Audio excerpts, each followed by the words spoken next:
Hey guys, continuing Iamblichus' Exhortation to Philosophy text. We're still on chapter 19. I think, yes.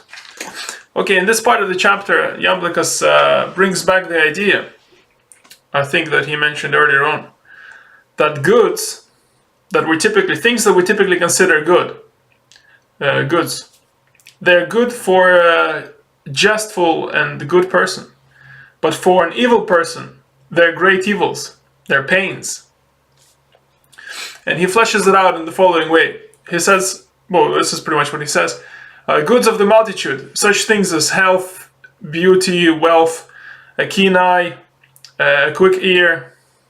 I'm not sure what he means by that. Perfect senses. And things like a lot of the multitude want to be a tyrant and basically do as you like. He says those goods and the desire for an immortality. And if we want more and more of these things, essentially, we're extending our life, as I understand it. So naturally, it leads to immortality. At least logically, the desire for those things is a desire for immortality. An old man wants to feel young and full of energy again, so he can do more things, for example, and so on. So Iamblichus says, those are the goods of the multitude. He says, but they are goods only for just and holy people. For unjust people, they're great evils and bring a lot of pain. And we remember, now we pretty much understand why. Because a just and holy person's life is ordered. So he will take those things and he will make good use of them. But an unjust person's life is disordered, it's chaotic. These things will just give him more opportunity to generate more chaos for himself and for others. This is how I interpret this part of the chapter. So these things will cause an unjust person more harm than if he didn't have those things. And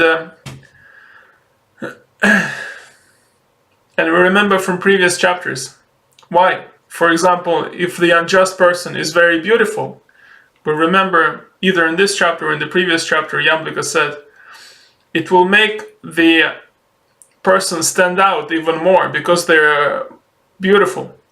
So others will notice them more.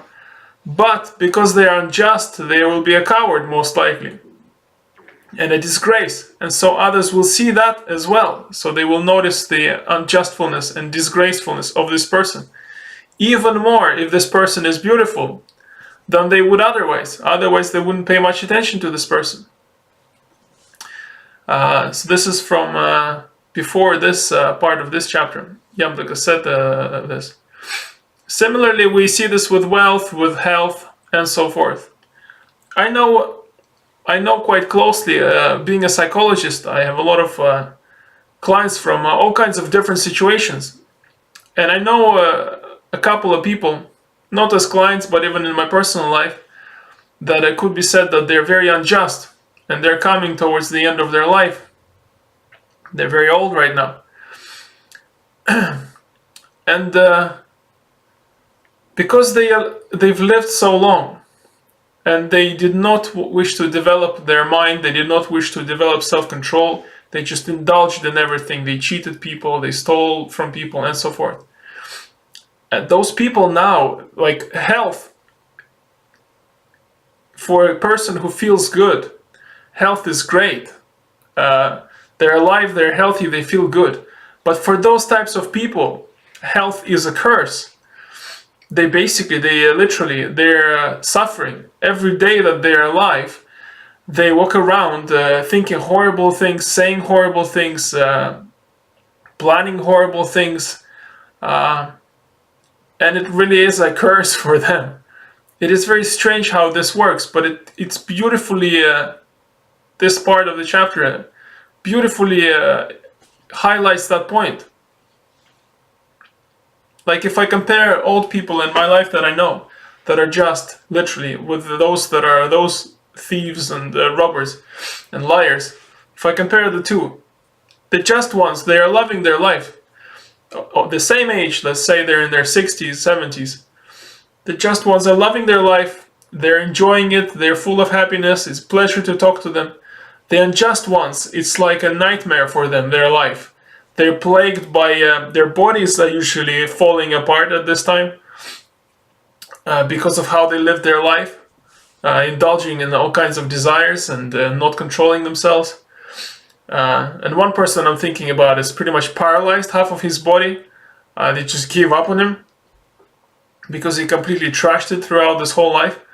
And their minds are chaotic. It's like worms eating them from inside out in their minds each day. Yeah. So I see how this really relates.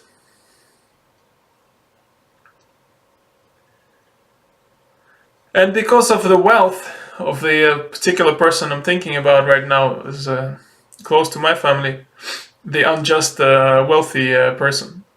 Because of the amount of wealth this person has, they have managed to create so many enemies and people who want to steal their wealth. And they're constantly in lawsuits and all kinds of legal troubles. It's a nightmare, not a life. And the justful people on my family can be split into kind of like a just and an unjust divide. The justful older people, they don't have any money, but they are so peaceful and happy all the time. There's no law cases, no lawsuits or anything. They're just living and enjoying whatever little they have. But the unjustly wealthy ones are really suffering. I guess this is the justice of life. You cannot really live a life of self-indulgence and injustice and be happy. I don't think that's possible. Before I thought it could be possible. Now I'm studying this more and more. I'm thinking it's not possible. Every time you do an injustice, you are, as I understand it, you're creating a disorder in your psychology. You're going a little bit insane. Every time you lie and so forth. A tiny bit. This is how I see it. And those little steps add up over the years. And then things don't make much sense anymore. And with each step, you are more and more living in chaos. Until ultimately, you're just surrounded by chaos, inside and outside. And it's tearing you apart. This is how I see a life of indulgence. This is how I live this life, and sometimes I guess I still live it like this sometimes. Not by lying, but by not controlling my desires and urges. And then I suffer. So it's very important to develop self-control. Otherwise, whatever goods we will have in this life will bring us pain. This is quite a beautiful kind of system. The way it works is quite beautiful if you think about it. If you do not behave justly towards yourself and others, whatever you have in life, however good and amazing it might seem, will bring you pain. It's quite a motivator to live a good life. That's it. Let's finish with a meditation now, and then we'll finish on that.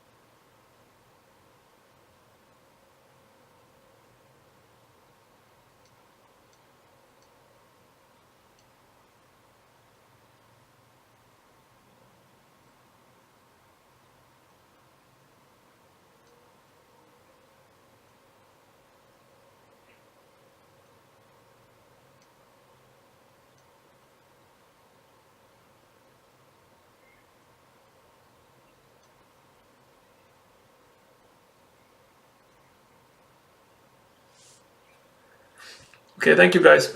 If YouTube shows a video now, please click on it to keep watching this channel.